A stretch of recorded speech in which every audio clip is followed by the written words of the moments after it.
இப்போ இந்த நிமிஷம் நீங்க யாரு? உங்களுக்குள்ளேயே கேட்டு பாருங்க.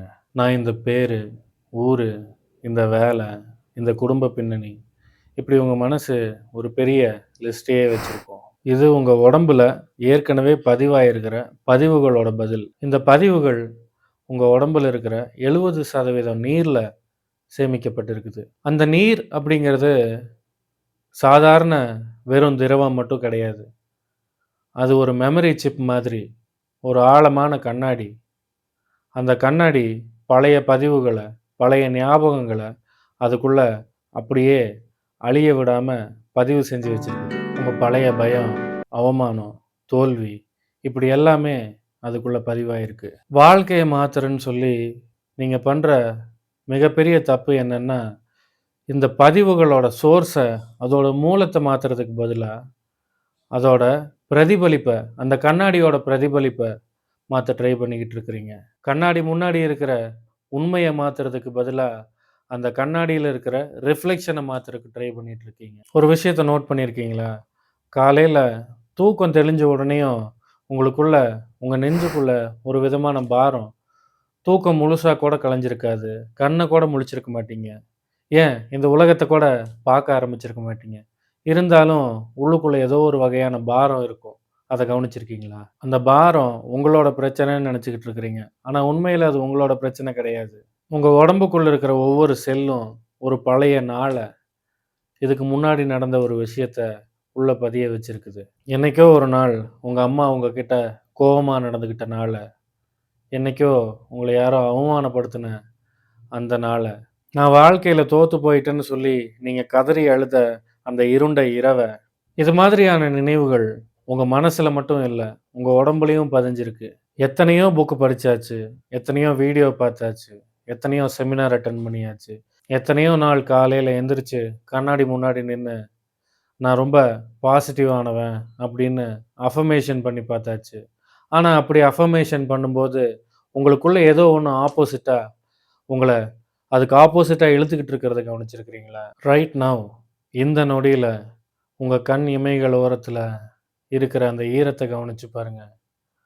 கண்கள மூடி உங்களுக்குள்ள இருக்கிற உங்க கண்ணுக்குள்ள இருக்கிற அந்த சூட்ட கவனிச்சு பாருங்க. இது எல்லாமே இப்ப தான் உருவாச்சா? முன்னாடியே இருந்தது தானே!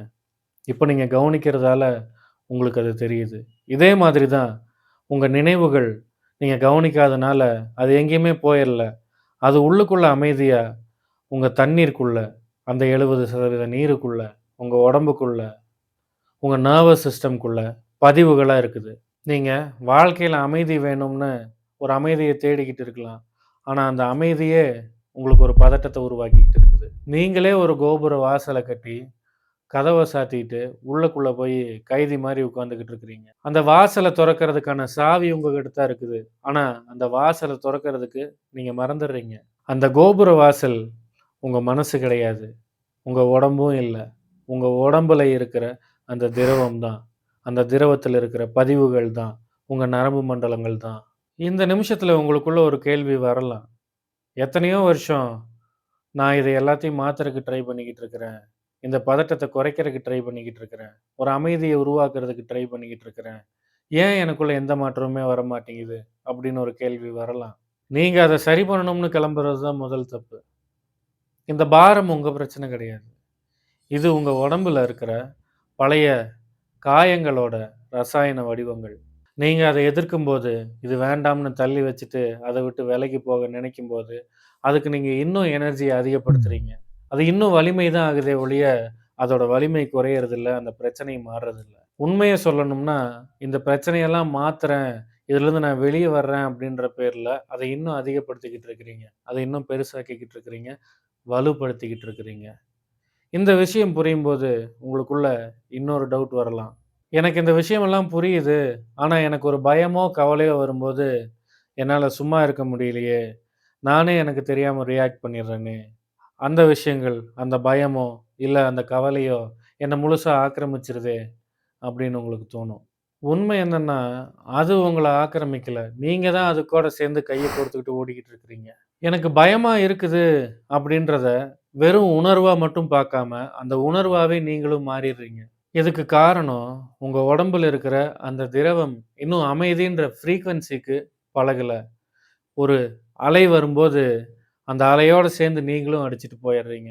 ஒண்ணு நல்லா புரிஞ்சுக்குங்க. அலை வருதுன்னா, அது வெறும் அலை தான். கடல், கடல் தான். நீங்க அந்த கடல் மாதிரி அலைகள் வரத்தான் செய்யும். வாழ்க்கையில பிரச்சனைகள் இருக்கத்தான் செய்யும். கவலைகள் இருக்கத்தான் செய்யும். அந்த கவலைகள் கூட, அந்த கஷ்டங்கள் கூட, அந்த தோல்விகள் கூட, இதுதான் நான் அப்படின்னு ஐடென்டிஃபை ஆயி, நீங்க அந்த அலையா மாறிறாதீங்க.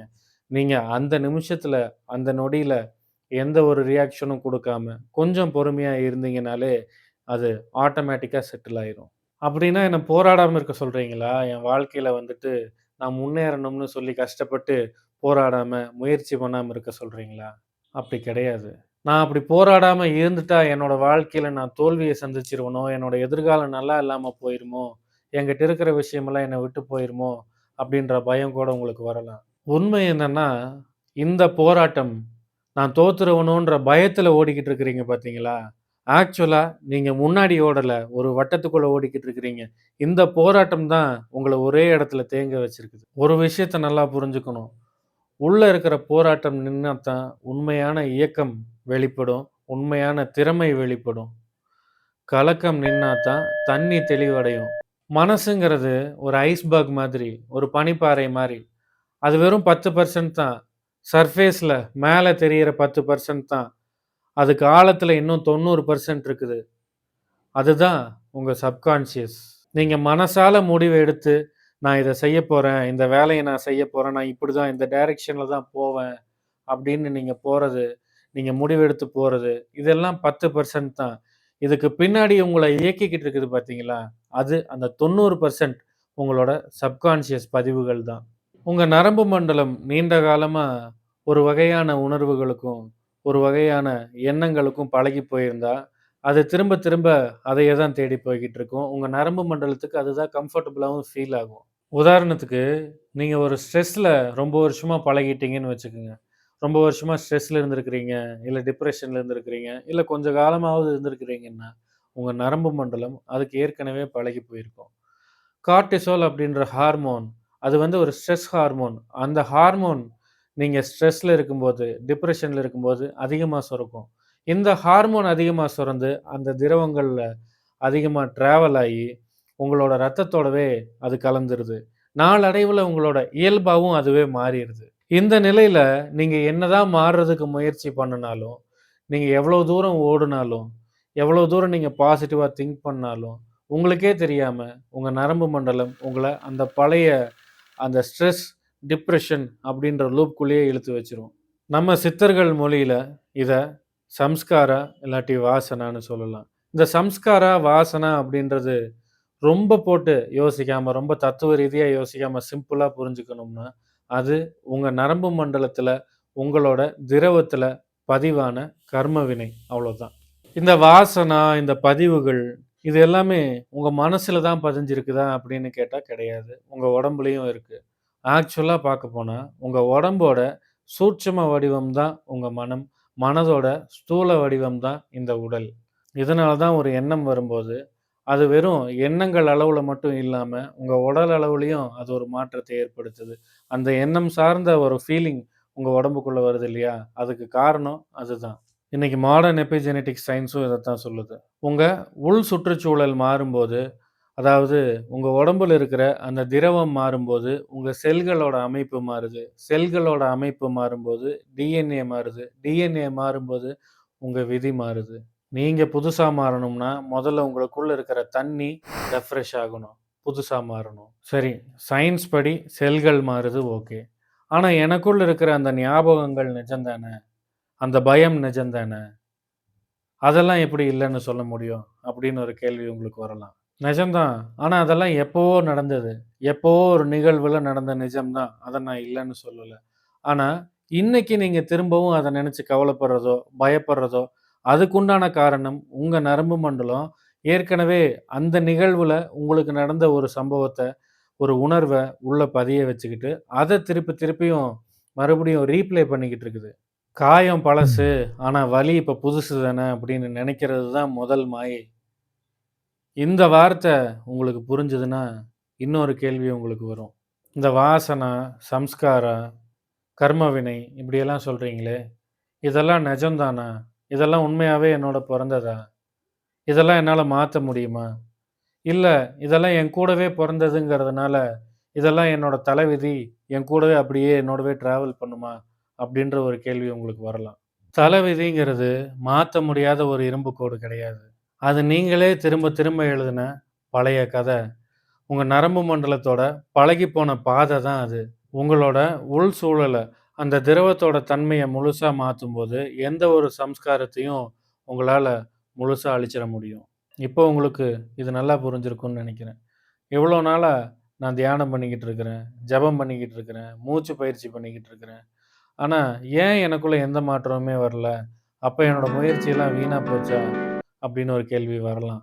ஏன் இந்த மாற்றம் உண்மையாவே நடக்க மாட்டேங்குது அப்படின்னா, நீங்க உங்க மனசோட மேல் பரப்புல நின்னு இந்த மாற்றங்களை எல்லாம் ஏற்படுத்துறதுக்கு முயற்சி பண்ணிக்கிட்டு இருக்கிறீங்க. வேருக்கு தண்ணி ஊத்தாம, இலைக்கு பச்சை கலர்ல பெயிண்ட் அடிச்சு வச்சுட்டு, அந்த இலை பசுமையா இருக்குதுன்னு ஏமாந்துகிட்டு இருக்கிற கதையா தான் இருந்திருக்குது உங்களோட இவ்வளவு நாட்களான தேடல். வேர் இருக்கிற இடம் உங்க உடம்போட திரவம், அதாவது உங்களோட தன்மை. இந்த விஷயத்த இன்னும் கொஞ்சம் ஆழமா புரிஞ்சுக்கிறதுக்கு ஒரு குட்டி கதை சொல்றேன். ஒரு ஆசிரமத்துல ஒரு மாஸ்டர் இருந்தாரு. அந்த மாஸ்டர் கிட்ட ஒரு பையன் வந்தான். அவனுக்கு இந்த உலகத்துல இல்லாத மனக்குழப்பம் இல்ல, மன கஷ்டம் இல்ல. அவனுக்குள்ள எல்லா குழப்பமும் இருந்துச்சு. அவன் அந்த மாஸ்டர் கிட்ட வந்து, "மாஸ்டர், நான் இவ்வளோ நாளா எத்தனையோ பயிற்சி பண்ணிட்டு இருக்கிறேன். எத்தனையோ புக் படிக்கிறேன். எத்தனையோ விதமான ஜெபம் பண்றேன், மூச்சு பயிற்சி பண்றேன். இருந்தாலும் எனக்குள்ள ஏதோ ஒரு குழப்பம் இருந்துகிட்டே இருக்குது. எந்த ஒரு மாற்றமுமே வரமாட்டேங்குது." அப்படின்னு சொல்லியிருக்கிறான். அந்த மாஸ்டர் சிரிச்சுக்கிட்டே அவன அந்த ஆசிரமத்துக்கு பின்னாடி இருக்கிற ஒரு கிணத்துக்கு கூட்டிட்டு போனாரு. இந்த கிணத்துக்கிட்ட கூட்டிட்டு போயி, "இந்த கிணத்துக்குள்ள எட்டி பாருப்பா" அப்படின்னு சொல்லியிருக்கிறாரு. எட்டி பாருப்பான்னு சொன்னோனே அந்த கிணத்துக்குள்ள அவன தள்ளி விட்டுட்டாருன்னு நெனச்சுக்காதீங்க. எட்டி பார்க்க சொன்னாரு. அவனும் பார்த்தான். யாரோ அப்பதான் தண்ணிய அந்த கிணத்துல இருந்து இறைச்சிருந்ததால, அந்த தண்ணி கொஞ்சம் கலக்கமா இருந்துச்சு. கொஞ்சம் சலனமாவும் இருந்துச்சு. உடனே இந்த பையன் நெனச்சுக்கிட்டான், அந்த மாஸ்டர் அவன போய் அந்த கிணத்துக்குள்ள இருக்கிற சேத்த கிளீன் பண்ண சொல்றாரு அப்படின்னு சொல்லி நெனச்சுக்கிட்டு, இவனே போயி பக்கெட் எடுத்துட்டு வந்து, அந்த தண்ணிய அந்த சேத்த கிளீன் பண்றேன் அப்படின்னு சொல்லி அந்த மாஸ்டர் கிட்ட சொல்லியிருக்கிறான். அவரு உடனே அவன் கைய புடிச்சு வச்சுக்கிட்டு, "நீ ஒண்ணும் பண்ண வேண்டாம். ஒரு 2 நிமிஷம் சும்மா இரு" அப்படின்னு சொல்லியிருக்கிறாரு. 2 பேரும் அப்படியே அமைதியா ஒரு 2 நிமிஷம் இருந்தாங்க. 2 நிமிஷம், 5 நிமிஷம் ஆச்சு. 5 நிமிஷம், 10 நிமிஷம் ஆச்சு. ஈவென்ச்சுவலா தண்ணி செட்டில் ஆயி கிளியர் ஆயிருச்சு. அந்த சேரெல்லாம் கீழ போய் தங்கிருச்சு. இப்போ அந்த மாஸ்டர் அவன எட்டி பார்க்க சொல்லியிருக்கிறாரு. அவனோட முகம் தெளிவா தெரிஞ்சது மட்டும் இல்லாம, அந்த கிணத்தோட ஆழத்துல இருந்த கல்லு கூட அவ்ளோ தெளிவா தெரிஞ்சிருக்குது. I think something in you already know this. உங்களுக்குள்ளேயும் இதே தான் நடந்துகிட்டு இருக்குது. உங்க மனசு கலங்கலா இருக்குதுன்னு, அத சரி பண்றேன்னு சொல்லி நீங்க இன்னும் அதிகமா உங்க எண்ணங்கள வச்சே அத அடக்க பார்க்குறீங்க. அது இன்னும் கலங்கலாகுது. அந்த மாஸ்டர் அவங்கிட்ட அப்ப சொன்னாரு, "தம்பி, இந்த தண்ணீய தெளிவாக்குறதுக்கு நீ எந்த வேலையும் செய்யல. நீ செஞ்ச ஒரே ஒரு வேல, அமைதியா நின்னு அத செட்டில் ஆகுறதுக்கு விட்ட. அந்த தண்ணி தானா செட்டில் ஆயிருச்சு. ஏன்னா, அமைதி அப்படின்றது அந்த தண்ணியோட இயல்பு. அத டிஸ்டர்ப் பண்ணாம இருந்தாலே அது தானா செட்டில் ஆயிரும். நீயும் அப்படிதான். மனசு அமைதியாகணும்னா, அத அமைதிப்படுத்துறதுக்கு தேவையில்லாம போராடுறத நிறுத்துனா மட்டுமே போதும்." அப்படின்னு சொன்னாரு. அந்த கிணறு நீங்க இல்ல. அந்த கிணத்து தண்ணி அப்படின்ற திரவமும் நீங்க இல்ல. அந்த கிணறு கலங்குனதையும், அந்த கலக்கம் தானா செட்டில் ஆகுறதையும் மேல இருந்து எதுவும் பண்ணாம சும்மா நின்னு வேடிக்கை மட்டும் பார்த்துக்கிட்டு இருந்தானே, அவன் தான் நீங்க. சரி, போராட்டத்த நிறுத்தணும்னு தெரியுது. அமைதியா இருந்தாலே போதும்னு புரியுது. ஆனா, என்னோட வில் பவர், என் மன உறுதி இங்க ஏன் வேலை செய்ய மாட்டேங்குது? ஏன் என்னால இத கான்ஸ்டன்ட்டா பண்ண முடிய மாட்டேங்குது? அப்படின்னு ஒரு கேள்வி உங்களுக்குள்ள வரும். திருடன புடிக்கிறதுக்கு, திருடன்கிட்டயே போலீஸ் ட்ரெஸ் போட்டு அனுப்பிச்சு வச்சா, திருடன புடிக்க முடியுமா? அதத்தான் பண்ணிக்கிட்டு இருக்கிறீங்க. உங்க மனச வச்சே மனச அடக்க பார்க்குறீங்க. அது எப்படி சாத்தியமாகும்? உங்க நரம்பு மண்டலத்தில பதிஞ்சிருக்கிற அந்த பழைய சம்ஸ்காரா, உங்க உடம்புல இருக்கிற தண்ணீரோட ஃப்ரீக்வன்சிய மாத்தி வச்சிருக்குது. உங்க உடம்பு ஒரு குறிப்பிட்ட அளவு ஸ்ட்ரெஸ்ஸுக்கும், கவலைக்கும் அடிக்ட் ஆயிருச்சு. அதாவது அதுக்கே அது பழகி போயிருச்சு. லாஜிக்கல் மைண்ட் நான் அமைதியா இருக்கணும்னு நெனைக்கும். ஆனா, உங்க உடம்புல இருக்கிற திரவம், எனக்கு அந்த பழைய கவலைங்கிற ரசாயனம் வேணும் அப்படின்னு உங்களுக்கே தெரியாம உங்களைய திருப்பி அந்த பழைய கவலைங்கிற அந்த நிலைக்கே கொண்டு போயிரும். இது ஒரு லூப். அதாவது ஒரு சுழற்சி. அந்த பழைய அடையாளத்துக்குள்ளேயே நீங்க திரும்ப திரும்ப சுத்திக்கிட்டு இருக்கிறீங்க. நீங்க வெளிய எவ்வளோதான் பாசிட்டிவா யோசிச்சாலும், இந்த நரம்பு மண்டலத்தோட கண்டிஷனிங்க அந்த பழக்கப்பட்ட பாதைய வெறும் வில் பவர மட்டும் வச்சு உடைக்கிறதுக்கு சாத்தியமே இல்ல. உங்க உடம்புல இருக்கிற திரவம் மாறுற வரைக்கும், நீங்க அந்த பழைய மனுஷனா மட்டும் தான் இருப்பீங்க. இந்த கதை எனக்கு புரியுது. ஆனா, நான் சும்மா இருக்க ட்ரை பண்ணும்போது என்னோட மனசு இன்னும் அதிகமா சத்தமாகுதே. சும்மா இருக்கணும்னு முயற்சி பண்றதே ஒரு செயலா மாறிருதே! அப்படின்னு நீங்க என்கிட்ட ஆர்க்யூ பண்ணலாம். சும்மா இருக்கிறது எப்போ ஒரு செயலா மாறுதோ, அப்ப நீங்க தவறான திசையில போய்க்கிட்டு இருக்கிறீங்கன்னு அர்த்தம். அந்த சீடன் தண்ணீய தெளிவாக்குறதுக்கு எந்த முயற்சியும் பண்ணல. அந்த சேத்த கிளற நெனச்ச தன்னோட கைய மட்டும் அப்படியே நிறுத்திட்டு கம்முனு இருந்தான். அவ்வளோதான். செய்யறது, நிறுத்துறது வேற, சும்மா இருக்கணும்னு போராடுறது வேற. இது 2க்கும் வித்தியாசம் தெரிஞ்சாலே, உங்களோட வாழ்க்கையில எல்லா கேள்விகளுக்கும் பதில் தெரிஞ்சிரும். இப்ப இன்னும் கொஞ்சம் ஆழமா போவோம். இன்னொரு கேள்வி கூட உங்களுக்கு வரலாம்.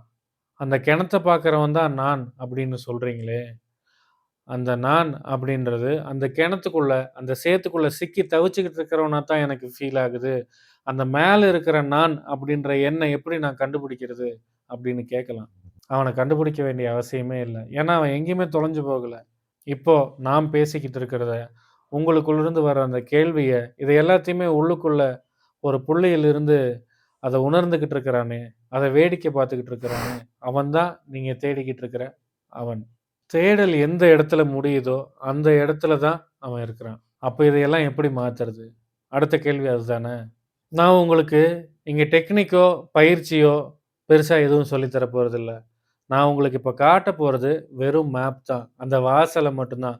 அந்த அறைக்குள்ள என்ன இருக்குதுன்னு நீங்க தான் நேர்ல போய் பார்த்துக்கணும். Even as I say this, observe what happens inside you. இப்ப நான் இத பேசிக்கிட்டு இருக்கும்போதே, உங்க தொண்ட குழியில இருக்கிற அந்த மென்மையான வறட்சிய கவனிங்க. உங்க மூச்சு காத்து மெதுவா உள்ள போயி, அப்படியே உங்களோட இருப்பே பொறுமையா ஒரு அமைதிக்குள்ள போறதுக்கு முயற்சி பண்றத கவனிச்சு பாருங்க. உங்க மனசுல ஒட்டிட்டு இருந்த அந்த சத்தம் ஒரு சில நொடிகள்ல அப்படியே நின்னத கவனிச்சு பாருங்க. அதுதான் அதுதான் நம்ம பேசிக்கிட்டு இருக்கிற அந்த தளம். ஒரு மனுஷன் சரியான தளத்துல, அவனோட உண்மையான தளத்துல வேலை செய்யும்போது, அவனோட நரம்பு மண்டலம் சாந்தமடையும். உடம்புல இருக்கிற தண்ணி பழைய வடுக்கள மெதுவா ரிலீஸ் பண்ண ஆரம்பிக்கும்.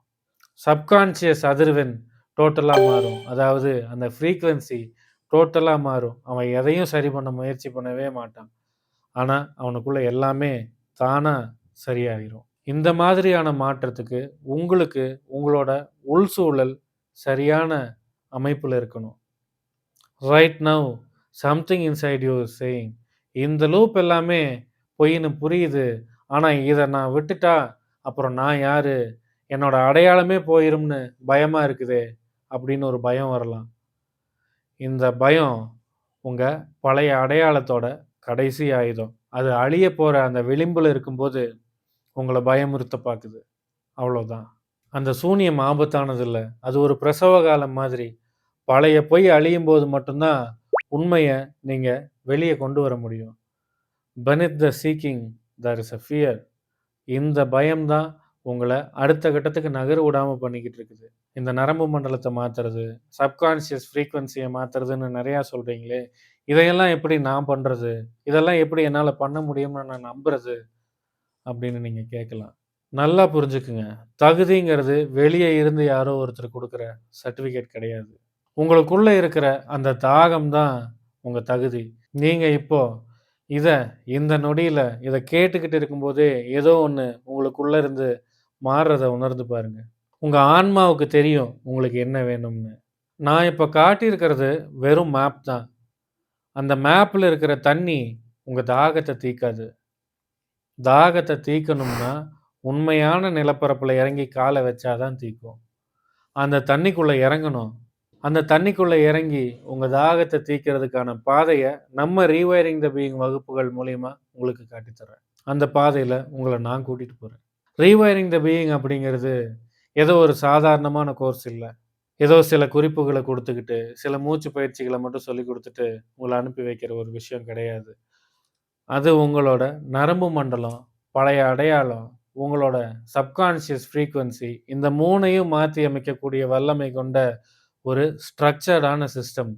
இன்னமும் மேலோட்டமான அறிகுறிகள மட்டும் மாத்திட்டு, தற்காலிகமா நிம்மதிய தேடிட்டு ஓடிட்டு இருக்கிறீங்கன்னா, அவங்களுக்கான இடம் இது இல்ல.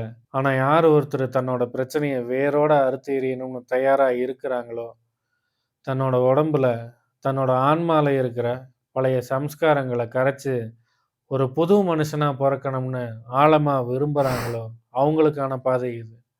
ஆன்மீகம்ன்ற பேர்ல பல விஷயங்கள பூசி முழுகி பேசுற பாதை நம்மளுது இல்ல. உண்மைய உள்ளது உள்ளபடி நேருக்கு நேர் சொல்லக்கூடிய பாதை நம்மளுது. உங்க தப்பு இதுதான் அப்படின்னு நெத்தியில அடிச்ச மாதிரி சொல்லி புரிய வைக்கக்கூடிய ஒரு பாதை நம்மளது. இப்படிப்பட்ட ஒரு பாதைய நீங்க தேடுறீங்களா? இந்த மாதிரியான உண்மைய நீங்க தேடுறீங்களா? அப்போ இந்த பாதை உங்களுக்கு தான். சரி. இப்போதைக்கு உங்களுக்கு டெய்லியும் பயன்படக்கூடிய ஒரு ஈஸியான பட் எஃபெக்டிவான ஒரு பயிற்சிய சொல்லித் தர விரும்புறேன். ஒரு பாட்டில் தண்ணீய எடுத்துக்கங்க. மூடிய தொறந்து உங்க பக்கத்துல வச்சு, ஒரு அமைதியான இடத்துல கண்கள மூடி அமைதியா உட்காருங்க. எதுவுமே பண்ண வேண்டாம். சும்மா அமைதியா உட்கார்ந்திருந்தீங்கன்னா போதும். எந்த மாதிரி எண்ணங்கள் வந்தாலும் அத பொருட்படுத்தாதீங்க. எந்த மாதிரி உணர்வுகள் வந்தாலும் அதையும் பொருட்படுத்த வேண்டாம். நீங்க செய்ய வேண்டியது சும்மா உட்கார்ந்தா மட்டும் போதும். இந்த மாதிரி ஒரு 5 நிமிஷம் மட்டும் உட்காரணும். எதையுமே பொருட்படுத்தாம 5 நிமிஷம் எல்லாத்தையும் மறந்துட்டு அமைதியா உட்காரணும். நீங்க அந்த பாட்டில் தண்ணீய பக்கத்துல வச்சுக்கிட்டு ஒரு 5 நிமிஷம் எதையுமே பொருட்படுத்தாம உட்காரும்போது, முதல்ல நீங்க அந்த தண்ணீய மட்டும் சரி பண்ணல. ஃபர்ஸ்ட்டு நீங்க சரி பண்றது, உங்களோட உடம்புல இருக்கிற அந்த 70% தண்ணீய. அந்த 70% தண்ணீய ஃபர்ஸ்ட்டு சாந்தப்படுத்துறீங்க. உங்களோட நரம்பு மண்டலத்த சாந்தப்படுத்துறீங்க. அந்த 5 நிமிஷம் அமைதி, உங்க உடம்புல இருக்கிற அந்த திரவத்தோட ஃப்ரீக்வன்சிய மாத்தி அமைக்குது. தண்ணிக்கு அதுக்கு பக்கத்துல இருக்கிற எனர்ஜிய உள்வாங்கிக்கிற ஒரு தன்மை இருக்குதுன்னு சித்தர்கள் சொல்லியிருக்கிறாங்க. நீங்க ஒரு 5 நிமிஷம் கண்கள மூடி தண்ணி பாட்டிலையும் தொறந்து வச்சுக்கிட்டு, எதையுமே பொருட்படுத்தாம சாந்தமா, அமைதியா உட்கார்ந்திருக்கும்போது, அந்த அமைதியா எல்லாத்தையுமே மறந்துகிட்டு, எதையுமே பொருட்படுத்தாம உட்கார்ந்துட்டு இருக்கிற அந்த துணிச்சல் இருக்குது பார்த்தீங்களா? அந்த துணிச்சல் அந்த தண்ணியையும் சார்ஜ் பண்ணிருது. இது ஏதோ ஒரு மேஜிக்கா நடக்கிறது கிடையாது. இது சயின்ஸ் படி ஸ்ட்ரக்சர்டு வாட்டர் தியரி மூலியமா சயின்ஸும் ஒத்துக்கிட்டு இருக்கு. இப்படி உங்க பக்கத்துல வச்சு சார்ஜ் ஏத்துன ஒரு பாட்டில் தண்ணிய, உங்க நாள் முழுக்க எப்பல்லாம் தேவைப்படுதோ, அப்பல்லாம் அத பயன்படுத்திக்கலாம். அந்த எனர்ஜைஸ் ஆன வாட்டர் உங்களுக்குள்ள போகும்போது, அது திரும்பவும் அந்த அமைதிய உங்களுக்குள்ள பதிவா அனுப்புது. நீங்க உள்ளுக்குள்ள என்ன போடுறீங்களோ, அதுவா தான் நீங்களும் மாறுறீங்க. அந்த அமைதியான தன்மைய அந்த தண்ணிக்குள்ள ஸ்டோர் பண்ணி, அத நீங்க எடுத்துக்கும்போது, கொஞ்சம் கொஞ்சமா நீங்களும் அந்த அமைதியான சூழலுக்கு பழக்கப்படுறீங்க. நீங்களும் ஒரு அமைதியான சூழலுக்கு போக ஆரம்பிப்பீங்க. இது ரொம்ப கஷ்டமான பயிற்சியெல்லாம் கிடையாது. ரொம்ப ஈஸியானது தான். உங்களுக்கே தெரியுது இல்லையா? இத தினமும் ஒரு 5 நிமிஷம் பண்ணாலே போதும். இத தினமும் 5 நிமிஷம் பண்றது மூலமா, உங்களோட எனர்ஜி லெவல்ல எந்த அளவுக்கு மாற்றம் இருக்குது அப்படிங்கிறத, ஒரு சில நாட்கள்லயே உங்களால கவனிக்க முடியும். சரி தண்ணி பாட்டில்ல வைக்கணும் அப்படின்னு சொன்ன உடனே அடுத்த கேள்வி, பிளாஸ்டிக் பாட்டிலா? காப்பர் பாட்டிலான்னு தான் கேட்பீங்க. உங்களால முடியும்னா காப்பர் பாட்டில் வச்சுக்கங்க. காப்பர் ஒரு நல்ல எனர்ஜி கண்டக்டர்ங்கிறதுனால இன்னமும் ரொம்ப சிறப்பா இருக்கும். காப்பர் உங்களால வாங்க முடியலையா? இல்லாட்டி மெயின்டெயின் பண்ண முடியலையா? உங்களுக்கு எந்த பாட்டில் கன்வீனியன்ட்டா இருக்கோ, அத யூஸ் பண்ணுங்க. அது பிளாஸ்டிக் பாட்டிலா இருந்தாலும் பரவால்ல. உங்களோட ஃபோக்கஸ் அந்த அமைதியிலயும், அந்த பயிற்சியிலயும் தான் இருக்கணும். உங்க இன்டென்ஷன்ல இருந்தா போதும். இப்போ ஒரு விஷயத்த கவனிங்க. இந்த சத்சங்கத்தோட ஆரம்பத்துல நான் உங்ககிட்ட ஒரு கேள்விய கேட்டேன். இப்போ இந்த நிமிஷம் நீங்க யாருன்னு? இப்ப திருப்பியும் அந்த கேள்விய உங்களுக்குள்ள கேட்டு பாருங்க. அந்த பழைய லிஸ்ட்டு உங்களுக்குள்ள ஓடுதா? ஒரு பெரிய நிசப்தம் உங்களுக்குள்ள வந்த மாதிரி ஒரு ஃபீல் இருக்கா? எனக்கு தெரியல. ஆனா உள்ளுக்குள்ள என்னமோ ஒண்ணு ரொம்ப தெளிவா இருக்கு. ஏதோ ஒண்ணு விழிப்பா இருக்குது அப்படின்னு ஒரு உணர்வு வருது இல்லையா? அதுதான் உங்களோட நிஜமான தளம். உங்க திரவம் குழம்பி இருக்கலாம். உங்க மனசு சத்தமா இருக்கலாம். ஆனா, உங்களுக்குள்ள இருக்கிற அந்த சாட்சி எப்பவுமே மாறுறது கிடையாது. அது தெளிவா தான் இருக்கு. இந்த விஷயத்த எப்பவுமே ஞாபகம் வச்சுக்கங்க. மாற்றம் உங்களுக்கு வெளியில எப்பவுமே நடக்காது. உங்களுக்குள்ள இருக்கிற அந்த சூழல் எப்ப மாறுதோ, உண்மையான மாற்றம் அப்பதான் வெளியில வர ஆரம்பிக்கும். உங்களோட உள் சூழலை மாற்றுறதுக்கான பாதையில் நடக்க தயாராகுங்க. இந்த விஷயங்களை ஞாபகம் வச்சுக்கோங்க. சரியான பாதையில் நடங்க. வாழ்க்கையை மாற்றி அமைச்சுக்குங்க. உங்கள் உள்ளங்களில் அமைதியும் சுற்றங்களில் நல்லிணக்கமும் உண்டாகட்டும். ஓம் நம சிவாய. Thanks for watching. Like, share and subscribe for more insights.